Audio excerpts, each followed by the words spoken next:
കൈലാഷ് എന്താ ഇത്രയും രാവിലെ വന്നത്?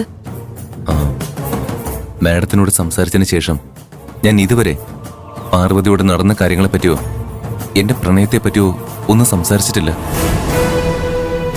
ഞങ്ങൾ വളരെ ഫോർമലായിട്ട് മാത്രമേ സംസാരിക്കാറുള്ളൂ. എനിക്ക് വല്ലാത്ത ടെൻഷനുണ്ട് മാഡം.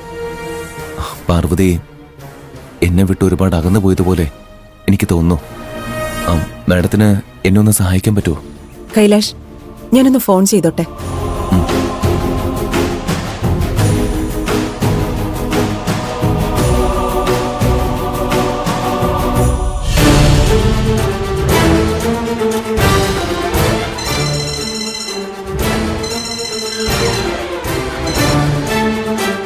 പറയൂ മാഡം. ഞാനും കൈലാഷും അങ്ങോട്ട് വരുന്ന കാര്യം പറഞ്ഞിരുന്നില്ലേ? ഓ മാഡം, കാര്യങ്ങൾക്ക് തീരുമാനമായോ? ഞങ്ങൾ ഇന്ന് രാത്രി ഇവിടെ നിന്ന് യാത്ര തിരിക്കും. നാളെ രാവിലെ ആകുമ്പോഴേക്കും ഞങ്ങൾ അവിടെ എത്തും. നിങ്ങള് കല്യാണത്തിന്റെ ഓട്ടത്തിലൊന്നും അല്ലല്ലോ?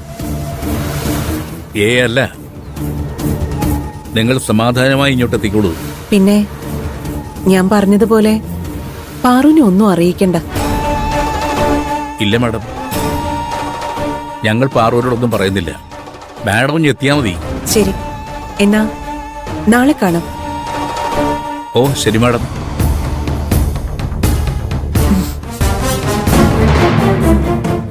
എന്നാ ചായ. ആരെ വിളിച്ചത്? ഭൂമിക മാഡമാ. അവര് കൈലാഷിന്റെ കൂടെ നാളെ ഇങ്ങോട്ട് വരുന്നുണ്ടെന്ന്. പിന്നെ അവര് വരുന്ന കാര്യം നീ പാറുവിനെ വിളിച്ചറിയിക്കണ്ട. അതെന്താ? അതെനിക്കറിയത്തില്ല. മാഡം അങ്ങനെ ചെയ്യാൻ പ്രത്യേകം പറഞ്ഞിട്ടുണ്ട്. അവർ തിരിച്ചെത്തിയിട്ട് പാറുവിനെ അറിയിച്ചോളും. അവൾ അവിടെ എന്തെങ്കിലും പ്രശ്നം ഒപ്പിച്ചോ? അതൊന്നുമല്ല. എന്തോ നല്ല കാര്യം സംസാരിക്കാൻ വേണ്ടിയിട്ടാണെന്നാണ് അവര് പറഞ്ഞത്. എന്താണെന്ന് അവര് വരുമ്പം ചോദിച്ചറിയാം. നീ വേണ്ടുന്ന ഒരുക്കങ്ങളൊക്കെ ചെയ്യും. എന്തെങ്കിലും സ്പെഷ്യൽ ഉണ്ടാക്കിയോ? അവര് രാവിലെ എത്തും. ശരി.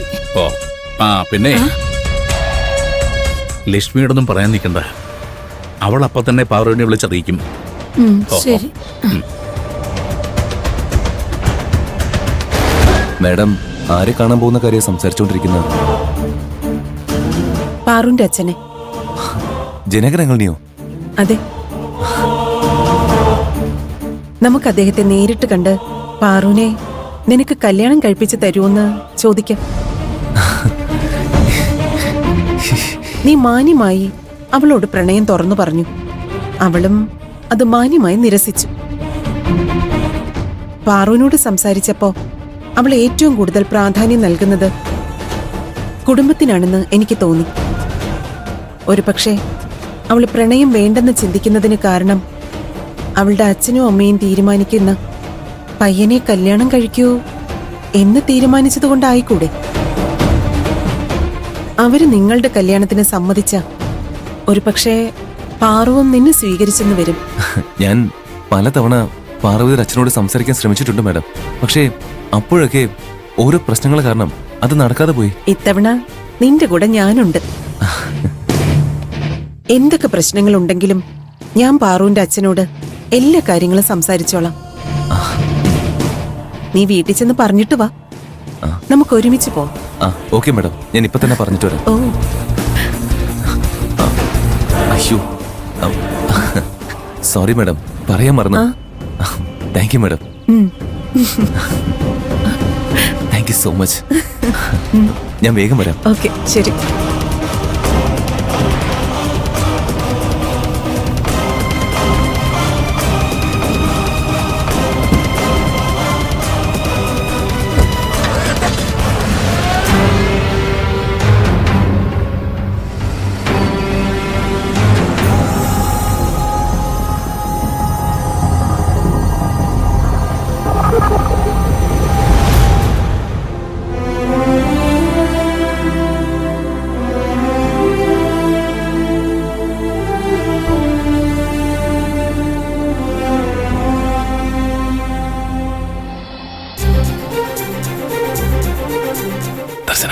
അമ്മ എപ്പോഴാ ഉറങ്ങിയത്?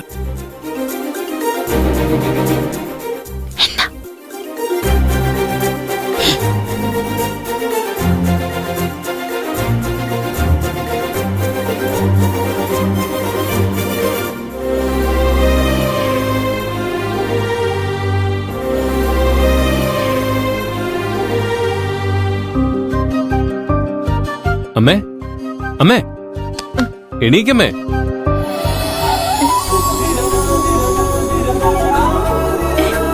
അയ്യോ,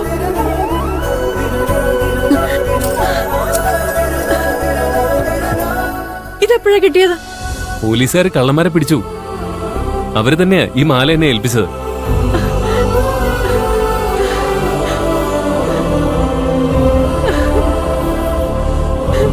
ചേട്ടാ മാല തിരിച്ചു കൊണ്ടുവന്നില്ലേ? പിന്നെന്തിനാ അമ്മ കരയുന്നേ? സന്തോഷം കൊണ്ട് അറിയാതെ എന്റെ കണ്ണ് നിറഞ്ഞു പോയതാ മോളെ. ഇത് കൈവിട്ടു പോയപ്പോ മരിച്ചാ മതിയെന്ന് തോന്നിയതാ എനിക്ക്. ഇപ്പൊ എന്റെ ജീവൻ തിരിച്ചു കിട്ടിയതുപോലെ തോന്നുന്നുണ്ട് എനിക്ക്. എനിക്ക് നിങ്ങളുടെ അച്ഛന് തിരിച്ചു കിട്ടിയ പോലെ തോന്നുന്നുണ്ട്. ഇത് അച്ഛന്റെ ഫോട്ടോയുടെ മുമ്പിൽ വെച്ച് പ്രാർത്ഥിച്ച് ഇനി എന്നെ വിട്ട് പോകരുതെന്ന് പറയണം.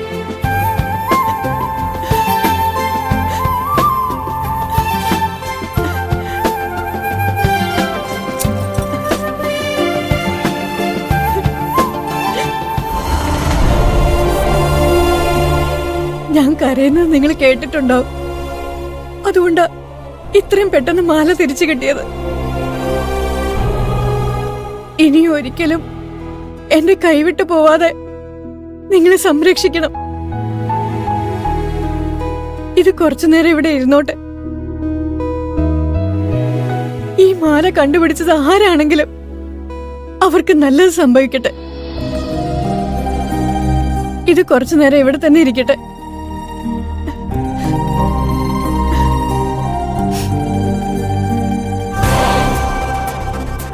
സത്യം പറ, പോലീസാണോ ഇത് തിരിച്ചേൽപ്പിച്ചത്? അല്ല, ഞാനും പാറുവാ ഇത് കണ്ടുപിടിച്ചത്. പാറു ഇതിനു വേണ്ടി ഒരുപാട് കഷ്ടപ്പെട്ടു.